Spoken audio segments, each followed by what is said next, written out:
Bom dia a todos. De volta aqui à reunião clínica presencial depois de um bom tempo. Esse tema dessa aula é bastante relacionado com a minha livre docência, que foi defendida em meados do ano passado, e eu quis deixar esse título para ficar algo mais palatável para o público geral. Eu não quis pôr fatores prognósticos e palavras difíceis para quem não lida com estatística, entender de uma maneira mais clara. Bom, os problemas referentes ao manguito rotador, eles representam cerca de 2/3 das causas de consulta com o ortopedista de ombro e cotovelo no consultório. Então, nesse trabalho feito pelo nosso grupo, com 1.000 pacientes, a gente pode ver que 64% das consultas são por problemas referentes ao manguito rotador, variando desde as tendinopatias até as rupturas completas. Sabemos também que o número de cirurgias realizadas para reparo do manguito rotador vem apresentando um aumento contínuo, progressivo, um aumento de 238% no período estudado. Esse é um estudo feito na casa também, utilizando os dados do DataSUS. Por fim, a lesão do manguito rotador é algo muito frequente na população. Vemos que 20% do total da população apresenta uma ruptura transfixante do manguito, e a incidência dessa lesão vai aumentando conforme passa a idade, chegando a 50% nos pacientes acima de 80 anos, ou seja, jogar uma moeda nos idosos acima de 80 para saber se eles têm ou não têm uma ruptura transfixante do manguito. Esse estudo é bastante interessante, é a maior meta-análise sobre lesões do manguito, inclui 8.000 ombros em mais de 2.000 estudos, e mostra que o número de publicações aumenta drasticamente ao longo do tempo, né? Então, nesse milênio, vimos um aumento enorme do número de publicações.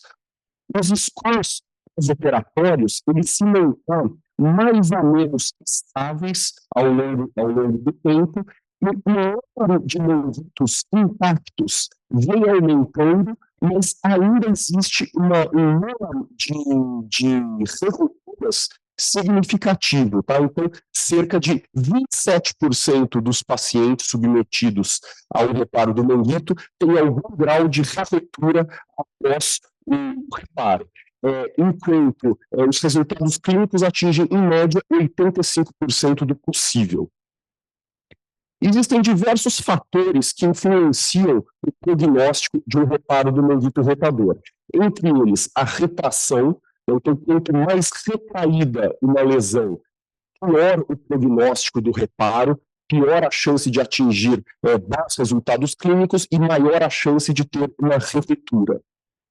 A extensão, que é a dimensão anteroposterior, né? Então, quanto maior essa extensão, piores os prognósticos dos pacientes.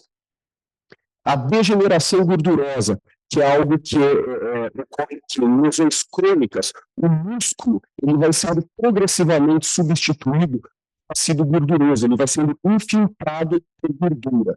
Então, pacientes com alto grau de degeneração gordurosa têm baixo potencial de cicatrização e baixo potencial de atingir bons resultados clínicos. A atrofia muscular, que é algo que muitas vezes anda em paralelo com a degeneração gordurosa, é outro fator bastante citado, e ainda o grau de degeneração articular. Os pacientes com lesões crônicas e extensas do manguito rotador, muitas vezes desenvolvem uma artrose secundária, e isso também influencia o prognóstico. Mas assim, qual é o caso de cada fator? Né? Qual é a interferência de um fator sobre o outro? Então, assim, o que é mais importante? A retração, a extensão, a degeneração gordurosa, todos têm o mesmo peso, mas como são situações correlacionadas, existem o que a gente chama de fatores confundidores, né? É a retração que causa o problema ou é a degeneração gordurosa que muitas vezes está presente nas lesões de grande grau de retração? Então, para quem não está familiarizado com o tema, eu trago algo que é bem fácil de se entender, que é a questão do infarto. Então, assim, quais são os fatores de risco para o infarto? A gente sabe que pressão alta, obesidade, diabetes e hipercolesterolemia são citados como fatores de risco. Mas qual deles é mais importante e todos eles são realmente fatores de risco? Lembrando que todos são interdependentes. Paciente obeso tem mais hipercolesterolemia, tem mais chance de diabetes e mais de hipertensão. Então, talvez eles não sejam fatores reais e estejam só agregados nessa questão do fator de risco. E qual que é o grande desejo dos cirurgiões? É definir antes da cirurgia qual paciente deve ou não deve ser operado. Então, por isso que os fatores prognósticos são muito importantes. Eles conseguem trazer para a nossa prática clínica pacientes que têm grande chance de evoluir bem e aqueles que têm grande chance de evoluir mal. Mas, atualmente, a maioria dos cirurgiões decide isso como? Baseado em alguns estudos que talvez não sejam os melhores para esse tipo de análise e baseado na experiência própria, no feeling, né? No você olhar o paciente, fazer um exame clínico e ter uma ideia do que você espera no futuro. Claro que isso é muito importante, talvez seja o mais importante na medicina, mas a gente não deve abdicar de ferramentas que nos ajudem nessa tomada de decisão. Os estudos randomizados, eles são muito comentados por serem o topo da pirâmide da medicina baseada em evidência, então eles são o padrão ouro de estudos clínicos, mas eles são desenhados para determinar a superioridade ou igualdade também de um tratamento sobre o outro, mas eles não são o tipo de estudo ideal para extrapolar resultados para a população geral. Primeiro, dentro da amostra, alguns podem ser beneficiados e outros prejudicados pelo tratamento. Então, a gente está avaliando a média, né? A gente vê a média de um tratamento contra a média de outro, mas a gente não está vendo o resultado individual.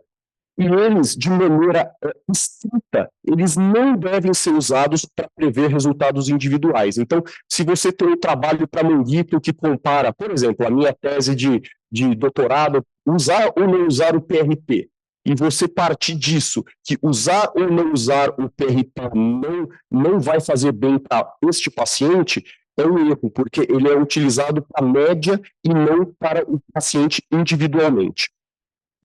Então, para fazer esse tipo de análise, utilizamos coortes, de preferência grandes coortes, com um tempo de segmento considerável, podem ser retrospectivas ou prospectivas, e que podem avaliar tanto os fatores prognósticos de maneira individual, você pode ter um estudo para avaliar o efeito de um único fator prognóstico, ou ainda de maneira multifatorial.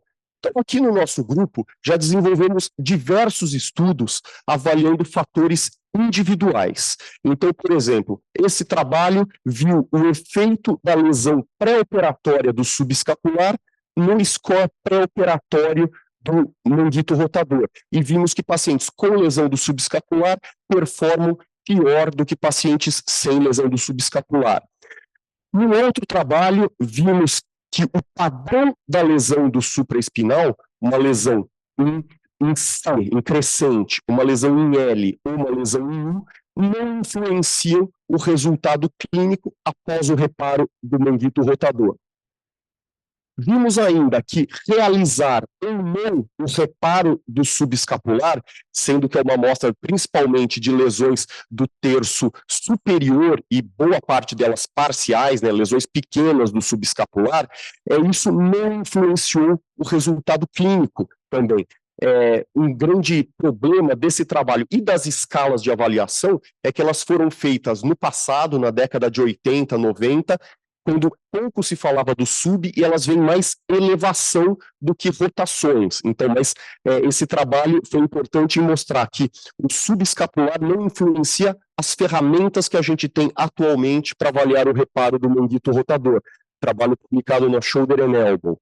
Vemos ainda que o procedimento realizado na cabeça longa do bíceps, nenhum procedimento, tonotomia ou tenodese, não interfere no resultado clínico pós-operatório do reparo do manguito rotador. Lembrando que lesões da cabeça longa do bíceps raramente ocorrem isoladas, né? Todas aqui são acompanhadas de tratamento da lesão do manguito rotador. E, por fim, um trabalho que acabou de sair, avaliamos a corte dividida em pacientes abaixo de 50 anos com aqueles acima de 50 anos, para verificar se a idade representa algum impacto no resultado do reparo do manguito. E esse trabalho mostrou que não existe uma diferença clínica significativa entre os grupos. Mas qual a metodologia desses 5 estudos que eu mostrei? É verificar o efeito de um fator no resultado clínico final. E como um fator isolado, ele pode ter ação dos fatores confundidores, como eu falei naquela questão do infarto, a gente faz um trabalho estatístico que é para controlar esses fatores confundidores, fazendo uma análise multivariada, né, uma regressão multivariada, para ver se existe algum confundidor ou não. Outra possibilidade, que a gente não costuma fazer, mas é um outro tipo de estudo possível, é fazer um estudo coorte pareado. Você diminui a sua amostra, mas você tem amostras similares no baseline, o que gera uma maior facilidade na comparação. Por fim, temos um modelo prognóstico padrão ouro atualmente, que é a análise multivariada, testando todos os fatores simultaneamente, e não um único fator. Então, já tínhamos feito um trabalho nesse sentido lá em 2015, uma coorte de 131 pacientes, onde na análise multivariada apenas a idade se mostrou como um fator que influenciava o resultado, dentre esses diversos fatores. Sexo, tipo do acrômio, dimensão da rotura, realização de acromioplastia, etc. Os modelos prognósticos multivariados são uma ferramenta importante, porque eles podem prever a ocorrência de um desfecho no indivíduo e não num grupo de indivíduos. Mas eles envolvem, idealmente, uma casuística de centenas de pacientes. Então, aquele trabalho de 2015 tinha 131 pacientes, o que não é uma casuística tão significativa para esse tipo de estudo. Costuma-se falar que para cada variável que você avalie, você precisa ter de 10 a 20 pacientes com aquele desfecho. Então, isso, se você começa a avaliar 10, 15, 20 variáveis, você precisa de 200, 300, 400 pacientes. Na época que foi desenvolvido o trabalho da minha livre docência, somente 2 estudos faziam essa análise de fatores prognósticos por análise multivariada, com grande casuística de cerca de 600 e 500 pacientes. E o nosso trabalho foi o terceiro a atingir essa dimensão.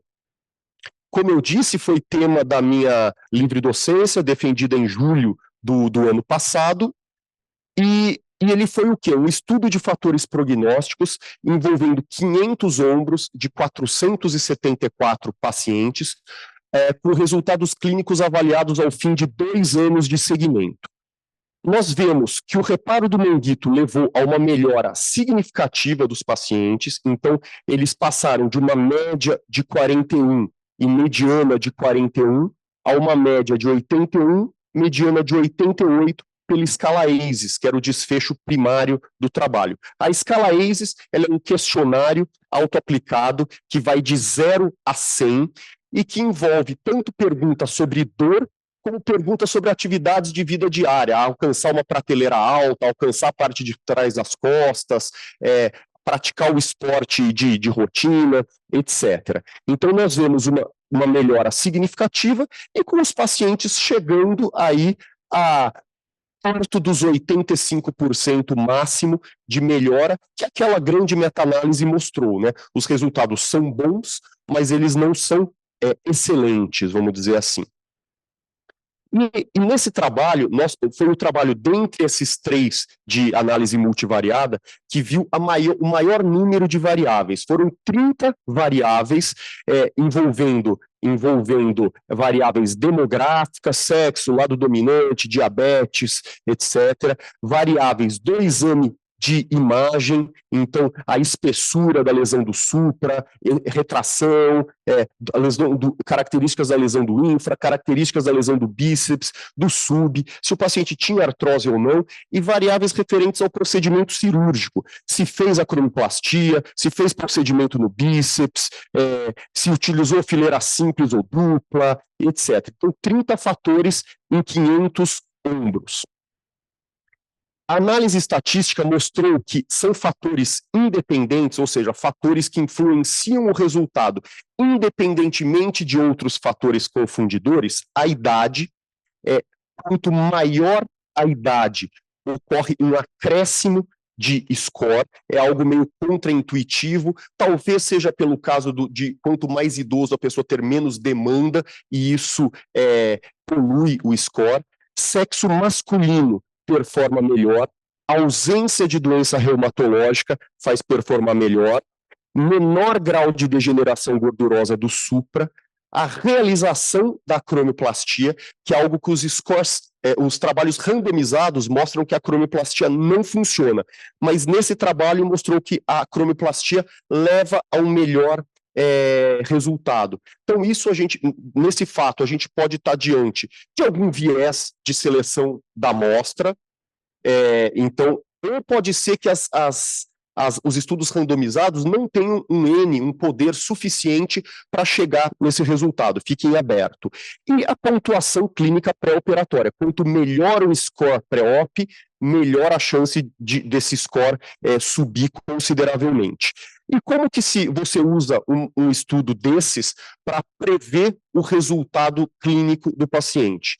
Ele dá uma constante, então todo paciente partiria de 45 pontos, e aí, para cada ano, você acresce 0,386, se o sexo masculino, você acresce 5,3, se ele tem doença reumatológica, você diminui 8,8, e assim por diante, e você chega num score previsto final. Um problema do nosso banco de dados é não avaliar de maneira ampla os resultados estruturais. A gente tem muito mais paciente com dados coletados clínicos do que estruturais. Na minha livre docência, não se avaliou resultados estruturais, se o manguito estava ou não íntegro. Esse é um estudo que mostra em 600 pacientes alguns fatores de risco, né, e o odds ratio de cada um para o resultado estrutural pós-operatório. Nós estamos tentando corrigir isso, passamos a fazer ressonância de rotina com 6 meses, já há uns 2, 3 anos, e estamos com um protocolo de pesquisa aprovado e está pronto para ser analisado, com 180 pacientes com ressonância pós-operatória. E ainda cabe ressaltar que é importante avaliar tanto os resultados clínicos como estruturais, porque existe uma baixa correlação entre eles. Existem pacientes que rerompem o tendão e vão bem clinicamente, e pacientes que não rerompem o tendão e que vão bem e que vão mal clinicamente. Então, por isso, ambos os tipos de estudos são importantes. E aí eu chego em algo que é a evolução da minha livre docência, é a questão de machine learning. Os modelos de machine learning, eles são cada vez mais utilizados em diversas áreas da medicina para prever resultados. Então temos, por exemplo, estudos com machine learning para prever resultados clínicos após hemorragia subaracnoidea, do tratamento de pacientes com leucemia mieloide aguda e pacientes submetidos à cirurgia para mielopatia cervical e radioterapia após malformação arteriovenosa cerebral, já existem ferramentas utilizando inteligência artificial que ajudam a prever os resultados. E não tinha sido publicado até o momento nenhum estudo para o reparo do manguito rotador. Então, publicamos recentemente esse trabalho numa revista internacional de alto índice de impacto, o uso do machine learning para prever a não ocorrência da diferença clínica minimamente importante após o reparo do manguito. A diferença clínica significativa ou minimamente importante é um cálculo utilizado sobre as escalas clínicas para ver o mínimo de diferença que é perceptível para o paciente. Essa diferença foi baseada num outro estudo do nosso grupo, que a gente calculou essa diferença para a UCLA e para o ACES. Então, para o ACES, que foi o desfecho realizado aqui, é 15 pontos. Então, o objetivo desse estudo foi ver qual a chance de você não atingir essa diferença de 15 pontos, o que seria, por exemplo, uma falha do seu tratamento cirúrgico. Esse trabalho só foi possível graças a todo o grupo, mas eu cito em especial 3 pessoas. O primeiro é o Rafael Alait, é o primeiro autor do trabalho, é um fisioterapeuta uma cabeça muito fora da caixa, ele que veio com essa ideia de fazer o machine learning quando ele soube que eu tinha esse banco de dados de 500 pacientes. O doutor, a gente está em parceria com ele para outros trabalhos também. Doutor Mauro Gracitelli, que foi quem fez o nosso banco de dados, todos alimentam, mas quem construiu o banco de dados foi o Mauro. E a Thaís, que é a nossa assistente de pesquisa, que sem ela, para ligar, mandar e-mail, atender, medir os scores, a maioria dos nossos trabalhos não seria possível.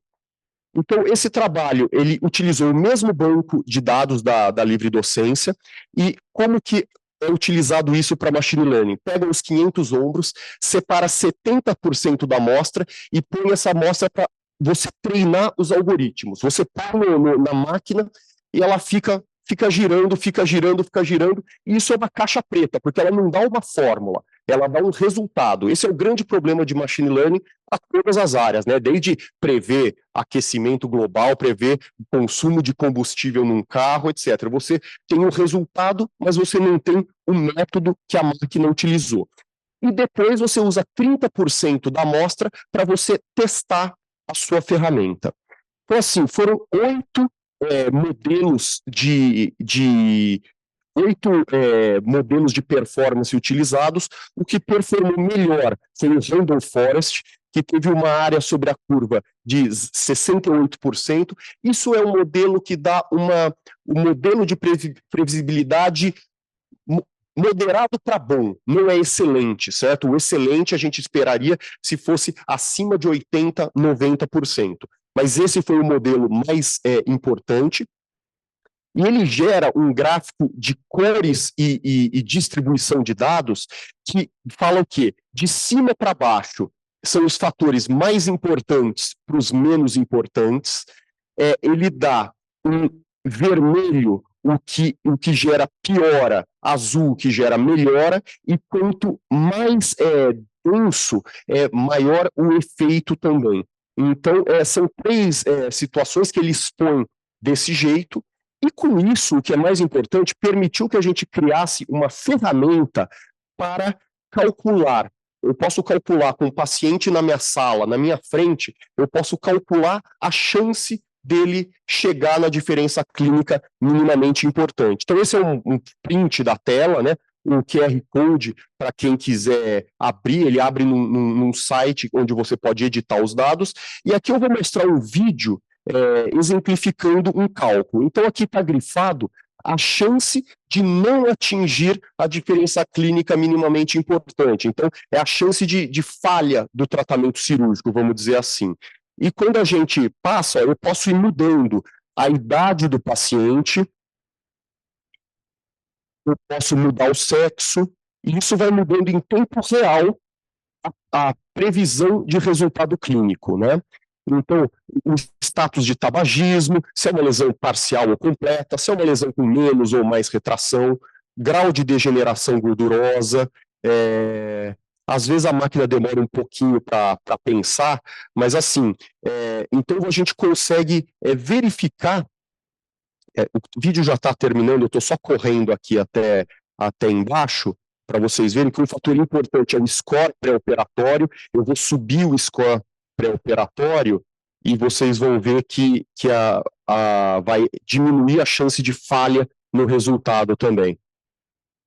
Certo? Então, o paciente com essas características colocadas aqui, ele tem 8,8% de chance de não atingir um bom resultado, vamos dizer. Então, é uma ferramenta que a gente considera que ainda é precoce, precisa ampliar a casuística, eventualmente aplicar ela de uma maneira multicêntrica, mas é bastante interessante. E o que chegou de resultado,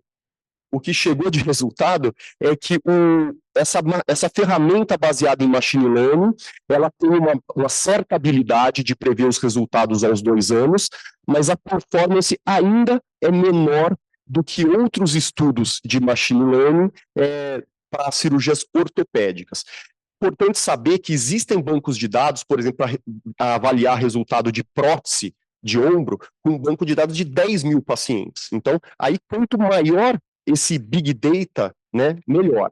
Então, passos futuros: ampliação da amostra, estudos multicêntricos, refinamento dos fatores, talvez tirar alguns fatores que não tenham tanta importância, e aplicação em outros estudos.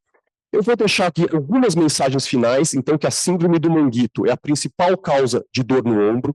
Um ponto fundamental para aumentar o conhecimento são estudos randomizados, mas são também modelos prognósticos multivariados e modelos de machine learning cada vez mais importantes. Sendo que essa é a ferramenta mais utilizada no momento, não classicamente, estão martelando aí, não classicamente, mas atualmente é o que está mais na crista da onda. Para isso, precisa-se de grandes dados e uma coleta padronizada e prospectiva. E aqui eu vou pedir licença para o professor, porque a minha livre docência foi feita no modelo online. Uma pena, porque o mundo já estava rodando, mas a livre docência foi online por questão de edital. E eu não pude fazer meus agradecimentos, e quando eu estava fazendo os agradecimentos online, a conexão caiu ainda, então não existiram os agradecimentos, certo? Então, assim, eu quero agradecer primeiramente aos professores titulares, Camanho, que não está mais aqui, mas foi alguém que deu bastante apoio, né? Professor Tarcísio, professor Olavo, professor Camanho, e aos meus 3 grandes professores de ortopedia, Dr. Sakaki, Dr. Arnaldo e o Dr. Benegas. Agradecer a todo o grupo de ombro, que sem a colaboração dos assistentes, dos residentes, da Thaís, etc., não seria possível, né, nenhum dos trabalhos que a gente faz. E uma menção aqui especial ao Dr. Arnaldo Amado Ferreira Filho, que sempre me apoiou. A gente tinha algumas boas conversas. A todos os meus colegas aqui da residência, essa é a única foto com toda a minha turma de residência, com todos os 14, depois aos amigos de residência, preceptoria, aos meus amigos da faculdade e do colégio. Eu completei recentemente 30 anos de amizade com essas figuras aqui, então é muito tempo, e para mim a vida social é muito importante, ela movimenta bastante minha vida. Minha família, meu pai, minha mãe, meu sogro, minha sogra, cunhados, e por último, mas não menos importante, minha mulher e minha filha, que são minha maior motivação, tá bom? Muito obrigado